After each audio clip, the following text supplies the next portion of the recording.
జై శ్రీమన్నారాయణ. అందరికీ నమస్కారం. నిన్న మనం 90వ శ్లోకం యొక్క నామాల వివరణ తెలుసుకున్నాం కదా. ఈరోజు 91వ శ్లోకం అందులోని నామాల గురించి మనం తెలుసుకుందాము. భారభృత్కథితో యోగి యోగి సర్వకామదః ఆశ్రమః శ్రవణ క్షామః సుపర్ణో వాయువాహనః. భారభృత్ పరమాత్ముడు సకల జీవరాశుల యొక్క పాపపుణ్యముల భారం అన్నమాట.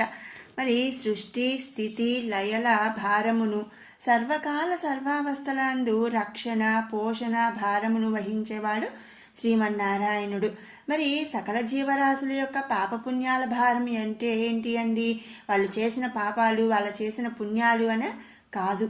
వాళ్ళని అంటే ఈ సకల జీవరాశులను సృష్టించే భారము స్వామిదే. అలాగే ఆ జీవరాశులను రక్షించటము వాటికి తిండి కానీ ఇవన్నీ కూడా స్థితి చేసేది ఎవరండి? స్వామి.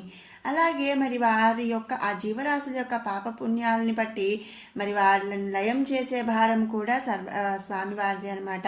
అంటే ఏంటి?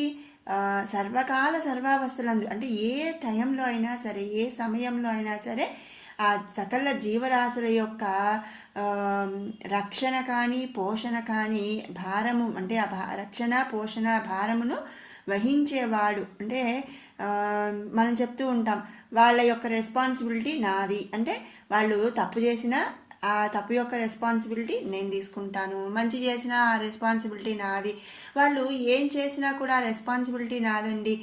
అలాగే వాళ్ళకి మంచి చెడు చూసే రెస్పాన్సిబిలిటీ నాదండి. అలాగే వాళ్ళకు అన్నీ అంటే చదువు కానీ తిండి కానీ అవన్నీ నేను చూసుకుంటానండి అని మనం ఒక్కొక్కసారి వింటూ ఉంటాము. అంటే ఏంటి?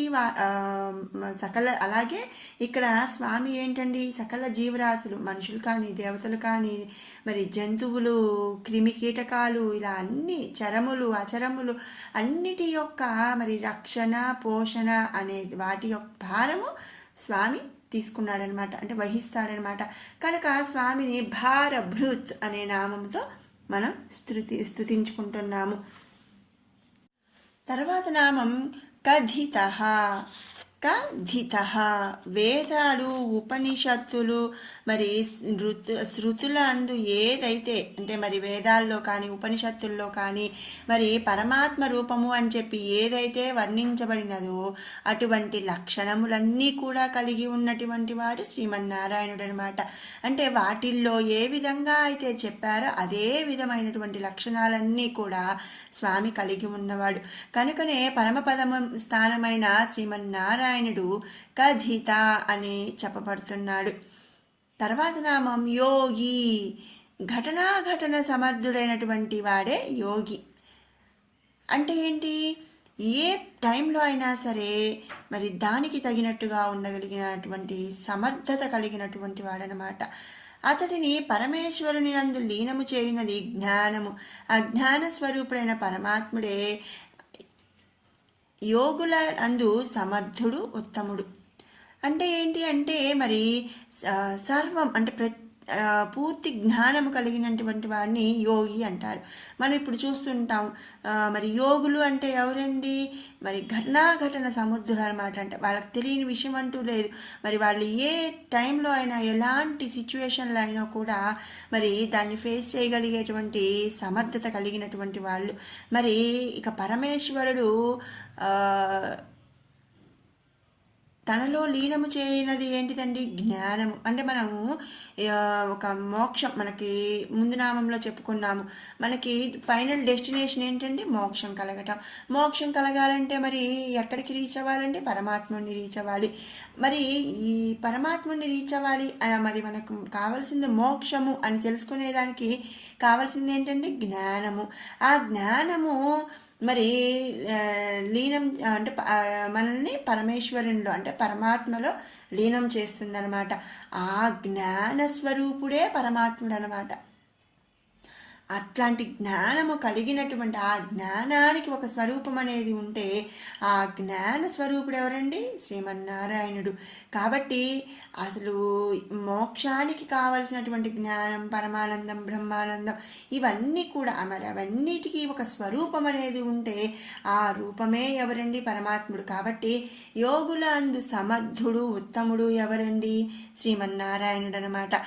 ఎందుకు మరి జ్ఞానం కలిగినటువంటి వాళ్ళని యోగులు అంటే ఆ జ్ఞానానికి ఒక స్వరూపమే, ఒక మరి పిక్చరే శ్రీమన్నారాయణుడు. కాబట్టి ఆ యోగులందు సమర్థుడు, ఉత్తముడు శ్రీమన్నారాయణుడు అనే ఉద్దేశంతో స్వామిని మనం ఇక్కడ యోగి అనే నామంతో స్తుతించుకుంటున్నామట.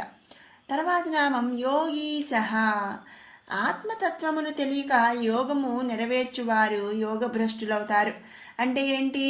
అసలు ఆత్మే పరమాత్మ అనే ఆత్మతత్వం తెలియకుండానే మరి నేను యోగము నెరవేరుస్తాను, నన్ను యోగిని అవుతాను అంటే కుదురుద్దా అండి? కుదరదనమాట. వాళ్ళు యోగ భ్రష్టులు అవుతారు. అంటే యోగుల నుంచి వాళ్ళు అవుట్ ఆఫ్ అనమాట.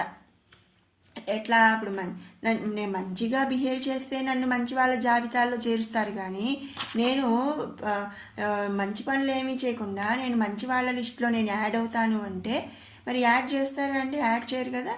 నన్ను మంచి వాళ్ళ జాబితా నుంచి తీసేసి మరి నువ్వు అనర్హురాలివి, నువ్వు ఈ మనం వింటూ ఉంటాం కొన్ని గ్రామ బహిష్టు చేస్తారు. అంటే ఏంటి గ్రామ భ్రష్టులు అంటే ఏంటండి?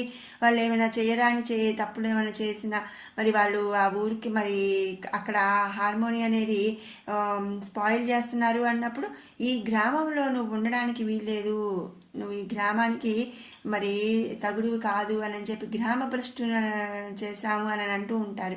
అలాగే ఇక్కడ ఏంటి అంటే అసలు ఆత్మే పరమాత్మ అని తెలుసుకోలేనటువంటి ఆత్మతత్వమును తెలియక నేను యోగము నెరవేరుస్తాను అనేటువంటి వారిని యోగ భ్రష్టులు అవుతారనమాట. కానీ పరమాత్మ తానే జీవాత్మ అయి ఉండి ఆత్మతత్వమును సంపూర్ణముగా ఎరిగి ఉన్నవాడు కనుక అతని యోగము భ్రష్టుత పొందదు. కనుక అతడే యోగులకు ఈశ్వరుడు అనమాట. యోగులందరికీ కూడా ప్రభు ఎవరండి? శ్రీమన్నారాయణుడు అనమాట. ఎందుకు? మరి ఆల్రెడీ మనం చెప్పుకున్నాము ఏంటండి? సకల జగత్తు కూడా అందరిలో కూడా అంతర్యామిగా ఉన్నది స్వామి అనమాట. కాబట్టి యోగులకు ఈశ్వరుడు శ్రీమన్నారాయణుడు. యోగులకు యోగముని ఇచ్చేటువంటి వాడు యోగీశ్వరుడు, అతడే శ్రీమన్నారాయణ స్వరూపుడు అనమాట. యోగ ఈశః. ఈశః అంటే ఈశ్వరుడు, ప్రభువు. యోగ అంటే యోగులకి ఈశ్వరుడు. కాబట్టి ఇక్కడ మనం స్వామిని యోగీశః అనే నామంతో స్తుతించుకుంటున్నాము. తర్వాత నామం సర్వకామదః. యోగులకు యోగ భ్రష్టులకు మరి ఇద్దరికీ కూడా వారి కర్మఫలమును అందించేటువంటి వాడు, సకల జీవరాశులకు వారి వారి అంతరంగమందు ఉండు సకల కోరికలను తీర్చేవాడు శ్రీమన్నారాయణుడు. సర్వ కామదః. ఇక్కడ కామదః అంటే ఏంటండి? కామమా? కాదండి. కామదః అంటే కోరిక అన్నమాట. సర్వ అంటే సకలం అంటే అన్ని. సర్వకామదః అంటే సకల కోరికలను కూడా తీర్చేటువంటి వాడు శ్రీమన్నారాయణుడు. అది ఎవరికైనా కానివ్వండి, యోగులకి కానివ్వండి, యోగ భ్రష్టులకు కానివ్వండి, ఎవరికైనా సరే వాళ్ళ కోరికలను తీర్చేటువంటి వాడు శ్రీమన్నారాయణుడు అనమాట. అంతేకాని నువ్వు యోగత్వం తీసుకున్నావు, యోగివి కాబట్టి నువ్వు నీ కోరిక తీరుస్తాను, మరి ఒకళ్ళు డబ్బు అడుగుతారు, మరి నువ్వు డబ్బు అడుగుతున్నావు, నేను తీర్చను, నువ్వు జ్ఞానం అడిగితే నేను తీరుస్తాను అని ఏది ఉండదనమాట. సకల జీవరాశులకు కూడా వారి వారి కోరికలను బట్టి ఆ కోరికలను తీర్చేటువంటి వాడు శ్రీమన్నారాయణుడు. కనుక స్వామిని మనం ఇక్కడ సర్వకామదః అనే నామముతో స్తుతించుకుంటున్నాము. తర్వాత నామం ఆశ్రమః. యోగ భ్రష్టులైనటువంటి వారికి స్వర్గాది సుఖప్రాప్తిని కలుగజేసి ఉత్తర జన్మమందు ఉత్తమమైనటువంటి గర్భమునందు జన్మను ఇచ్చి ఆ రకంగా యోగ సాఫల్యమునకు వారికి హితము చేయుచు వారికి ఆశ్రమమైన ఉండేటువంటి వాడు శ్రీమన్నారాయణుడు అనమాట. అంటే ఏంటి అంటే యోగ భ్రష్టులు అని మనం ఎవరిని అన్నామండి? ఆత్మతత్వము తెలియనటువంటి వాడిని. మనం ఎప్పుడైతే ఆత్మతత్వమును తెలుసుకోగలుగుతామో అప్పుడు మనకు మోక్షం కలుగుతుంది. అప్పటి వరకు కూడా మనం ఒక జన్మ తర్వాత ఒక జన్మ, ఏదో ఒక జన్మ మనం ఎత్తాల్సిందే అనమాట. ఆత్మతత్వం తెలుసుకోవటం అంటే ఏంటండి? ఆత్మే పరమాత్మ అనే మరి మనం ఆ నిజాన్ని తెలుసుకోగలగడం అనమాట. అప్పుడు మనము బ్రహ్మానందాన్ని పొందగలుగుతాము. నేను నేను అనే మన స్వార్థపూరితమైనటువంటి ఒక విషయాన్ని మనం వదిలేయగలుగుతాము. ఆత్మే పరమాత్మ అని తెలుసుకున్నప్పుడు మరి ఆ రెండు ఏకమైనప్పుడు మనకు మోక్షం అనేది కలుగుతుందన్నమాట. నాది అనేది ఏది లేదు అని మనం తెలుసుకోగలుగుతాము. అలా మరి తెలుసుకోలేనటువంటి వాళ్ళను మనం యోగ భ్రష్టులు అని చెప్పి చెప్తున్నాము. అలాంటి యోగ భ్రష్టులైనటువంటి వారికి వారి కర్మ ఫలమిత్తనమును బట్టి స్వర్గాది సుఖ ప్రాప్తిని ఇస్తాడంట. అలాగే మరి వాళ్ళు స్వర్గంలో ఉంటే కాదు కదండి, మళ్ళీ వాళ్ళు అంటే వాళ్ళ పుణ్యం బాగా మంచి ఎక్కువ పుణ్యం చేసుకున్నారనుకోండి, ఉత్తర జన్మ అంటే తర్వాత జన్మలో ఉత్తమమైనటువంటి గర్భమునందు జన్మను ఇచ్చి ఆ రకంగా అంటే మరి మంచి అంటే ఇప్పుడు మనం చూడండి, యథా రాజా తథా ప్రజ అంటూ ఉంటాము. మరి ఇంట్లో తల్లిదండ్రులు మరి ఏం చేస్తూ ఉంటారో పిల్లలు కూడా అదే రకంగా మరి ఉంటూ ఉంటారు. కాబట్టి యథా రాజా తథా ప్రజ అంటాము. అదేవిధంగా మరి ఇక్కడ ఉత్తమమైనటువంటి గర్భము అంటే ఏంటండి? బాగా నీట్గా కాదండి. వాళ్ళు మరి దైవ కార్యములు చేసేటువంటి వారు కానివ్వండి, లేక మరి శాంత స్వరూపులు కానివ్వండి, దాన ధర్మాలు చేయటం కానీ, వీటన్నిటి అంటే ఇలా మంచి పనులు చేస్తూ మోక్షానికి మరి దారి తెలుసుకోవడానికి అంటే ఉండేటటువంటి వాళ్ళు మరి ఉత్తమ గర్భమనని చెప్పి మనం చెప్తూ ఉంటాము. అలాంటి ఉత్తమమైన గర్భమందు జన్మను ఇచ్చి ఆ రకంగా యోగ సాఫల్యములకు వారికి హితము అంటే మంచి చేయడానికి ఆశ్రమైనటువంటి వాడు శ్రీమన్నారాయణుడు అనమాట. మరి ఇక్కడ మనం ఒక చిన్న ఎగ్జాంపుల్ చూద్దామండి. ఉత్తమమైన గర్భం ఏంటండి? మరి అన్నీ అంటే గర్భము అంటేనే అసలు ఉత్తమమైనది కదండి అని మనం అనుకోవచ్చు. ఇప్పుడు మన ద్వాపర యుగంలోనే చూడండి, పాండవులు అలాగే కౌరవులు ఇద్దరు ఎవరండి? దాయాదుల పిల్లలు అనమాట, అన్నదమ్ముల పిల్లలు. ధృతరాష్ట్రుడు మంచివాడా చెడ్డవాడా అండి? మంచివాడే. మరి ధృతరాష్ట్రుడి భార్య మంచిదేనండి. కానీ మరి ఎప్పుడైతే తనకంటే కూడా తన తోటి కోడలికి ముందే ప్రసవమైంది, మంచి పిల్లలు పుట్టారు మరి మరి వాళ్ళకి పిల్లలు కలిగారు అనగానే ఇక్కడ ఈమె కొంచెం మరి ఈర్ష్య అసూయ కలిగి ఏం చేసిందండి? ఆ గర్భాన్ని విచ్ఛిన్నం చేసుకోవటం. మరి ఎప్పుడు తనే ముందు ఉండాలి, తనే ఇదిగా ఉండాలి అట్లా అనుకుంటూ ఉండటం వల్ల ఏంటండి, తన పిల్లలు కూడా ఎలా ఉన్నారు? మరి తామే రాజ్యం ఏలాలి, మరి ఏం చేసైనా సరే తన దాయాదుల్ని గెలవాలి, ఇలాంటి ఒక చెడు ఆలోచనలు అనేవి వస్తూ ఉన్నాయి అన్నమాట. కానీ ఇక్కడ మరి చూడండి, అడవిలో ఉన్నా కూడా పాండవులు తన తల్లులు చెప్పినటువంటి తన తల్లులు చేసేటువంటి మంచి కార్యముల వల్ల ఏంటండి, వాళ్ళు మంచి చెడు మరి సోదరులేంటి ఇలా తెలుసుకోగలిగారు. ఎప్పుడైనా కూడా ఇప్పుడు మనం ఇంట్లో ఒక పూజ చేస్తున్నాం అనుకోండి, మనం చక్కగా పూజ చేస్తున్నాము అనుకోండి, అప్పుడు మన పిల్లలు ఏం చేస్తారండి? మనల్ని చూసి ప్రతిరోజు ఇట్లా పెందలాడి ఎర్లీగా లేవాలి, మరి మనం పూజ చేయాలి, దండం పెట్టుకోవాలి, లేదా మరి ఏదైనా ఒక జంతువు కానీ లేదా ఒక అడుక్కునే వాళ్ళకి కానీ దానం చేయాలి. ఇలాంటి మంచివన్నీ మనం చేస్తుంటే మన పిల్లలు చూసి నేర్చుకుంటూ ఉంటారనమాట. కాబట్టి అది ఉత్తమమైన గర్భము అని అంటారు. అంతేకాని మరి గర్భాల్లో కూడా ఉత్తమం అవుత్తమం ఉంటాయా అండి అని అంటే అలా కాదనమాట. కాబట్టి ఏంటి, స్వామి యోగభ్రష్టులైన వారికి కూడా అంటే మరి వాళ్ళు ఎంత ఆత్మే పరమాత్మ అని తెలుసుకోలేకపోయినా కూడా మరి కొంత మంచి పనులు చేసే ఉంటారు, మంచి పనులు చేసిన వాళ్ళు ఉంటారు. మరి అందుకని అంటే ఇప్పుడు దానం చేసే వాళ్ళందరూ కూడా ఆత్మే పరమాత్మ అని తెలుసుకొని దానం చేస్తున్నారా అండి? లేదు. పుణ్యం కోసం దానం చేసే వాళ్ళు ఉంటారు. లేదు మరి ఇదంతా మనం పోయేటప్పుడు తీసుకెళ్ళిపోతామా? తీసుకెళ్ళిపోం. కాబట్టి ఏదైనా లేని వాళ్ళకి ఒక రవ్వ అన్నం పెడదాము, ఇలాంటివి చేసేవాళ్ళు ఉంటారు. ఇలా అన్ని రకరకాలు ఉంటారు. మరి యోగ భ్రష్టులైనటువంటి వారికి మరి వారి పాపపుణ్యాలను బట్టి స్వర్గాది సుఖప్రాప్తిని ఇచ్చి, అలాగే మరి వారి తర్వాత జన్మలో ఉత్తమమైనటువంటి గర్భాన్ని నందు జన్మని ఇచ్చి మరి వాళ్ళకు యోగ సాఫల్యానికి దారి అనేది చూపిస్తాడంట శ్రీమన్నారాయణుడు. అలాంటి వారికి ఆశ్రమం అయినటువంటి వాడు, అంటే ఒక ప్లేస్ అయినటువంటి వాడు ఎవరండి? శ్రీమన్నారాయణుడు. కాబట్టి సృష్టి అందు ఉన్నటువంటి 84 కోట్ల జీవరాశులకు కూడా మోక్షాది స్థానమైన ఆశ్రమ స్థానం కలవాడు శ్రీమన్నారాయణుడు. అందుకే స్వామిని మనం ఇక్కడ ఆశ్రమ అనే నామంతో స్తుతించుకుంటున్నాము. తర్వాత నామం శ్రమణ. యోగ భ్రష్టులైనటువంటి వాళ్ళు మరి మనం ముందు చెప్పుకున్నాం ఆశ్రమ, యోగ భ్రష్టులైనటువంటి వారికి సుఖప్రాప్తి కలుగజేసి మరి ఉత్తర జన్మలందు ఉత్తమ గర్భములందు జన్మనిచ్చేటువంటి సాఫల్యము ఇచ్చేటువంటి ఆశ్రమం అయినటువంటి వాడు అని చెప్పి మనం చెప్పుకున్నాం. మరి అలాంటి ఉత్తమ జన్మనందు ఉత్తమ గర్భమునందు జన్మించట చేత ఈ పూర్వజన్మలో ఉన్నటువంటి సాధన చేసిన యోగ ఫలమును సులభముగా తిరిగి పొందినట్లు చేసే మరి ఈ జన్మనందు మరింత దీక్షగా యోగ సాధన చేయనట్లు శ్రీమన్నారాయణుడు చేస్తాడనమాట. శ్రమణ అంటే ఏంటంటే, ఇప్పుడు పోయిన జన్మలో మనం కొంత మంచి చేసాం, కొంత యోగ ఫలితం మనం ఫలిత సాధన అనేది చేసాం, కానీ పూర్తి అవ్వాల. ఆ యోగ సాధన అంతా కూడా మరి ఆల్రెడీ కొంచెం ఉంది. మళ్ళీ వాళ్ళకి ఉత్తమ జన్మనందు ఉత్తమ గర్భమునందు మరి జన్మనిచ్చాడు కదండి.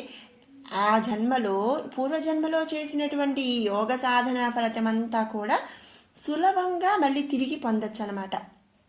అట్లాంటి ఫెసిలిటీ ఒకటి స్వామి ప్రసాదిస్తాడు.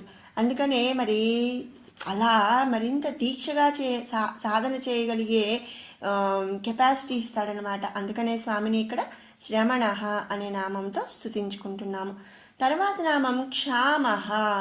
క్షామము అంటే ఏంటండి? హరించటం అన్నమాట, లేకపోవటం. యోగ భ్రష్టులు తన స్మరణ చేయుట చేత వారి భ్రష్టుత్వమును హరించి ఉత్తమ ఫలములను ఇస్తాడనమాట.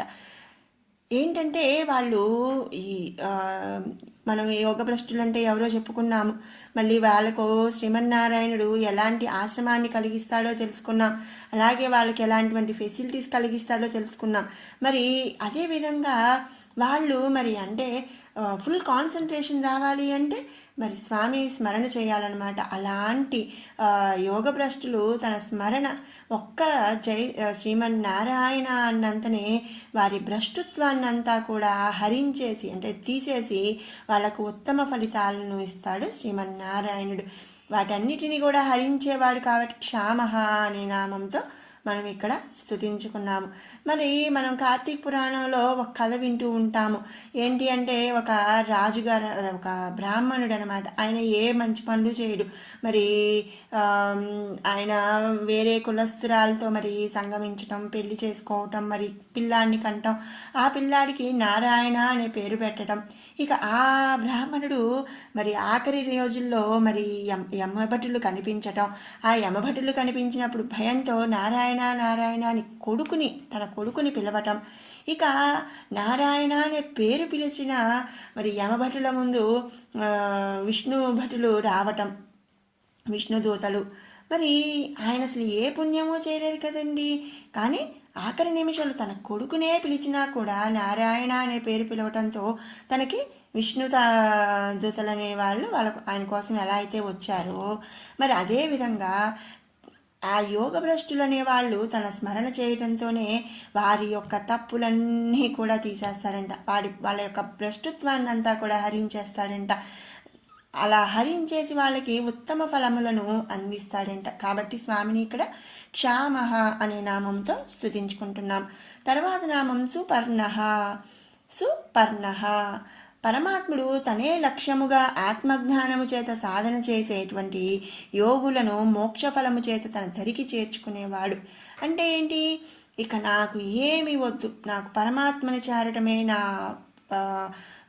ఫైనల్ డెస్టినేషను, నాకు ఇంకా వేరే లక్ష్యమే ఏం లేదు, నేను కేవలం అంటే కేవలం ఆ పరమాత్మను మాత్రమే చేరడానికి నా సాధన అంతా కూడా నేను చేస్తాను అని ఎవరైతే మరి ఫుల్ ఇదిగా మరి సాధన చేస్తారు, అలాంటి యోగులకు మోక్షాన్ని ఇచ్చి తన దరికి చేర్చుకోవడం అంటే పరమపదాన్ని చేర్చువాడు శ్రీమన్నారాయణుడు.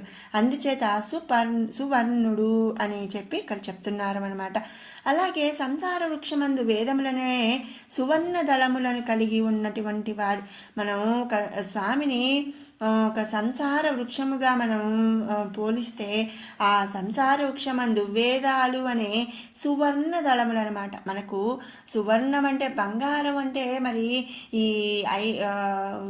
ఒకరోజు ఉండొకసారి పోయేటువంటి బంగారం కాదండి, వేదాలని మనకు సువర్ణ దళములుగా మనం ఇక్కడ పోల్చుకుంటున్నాం అనమాట.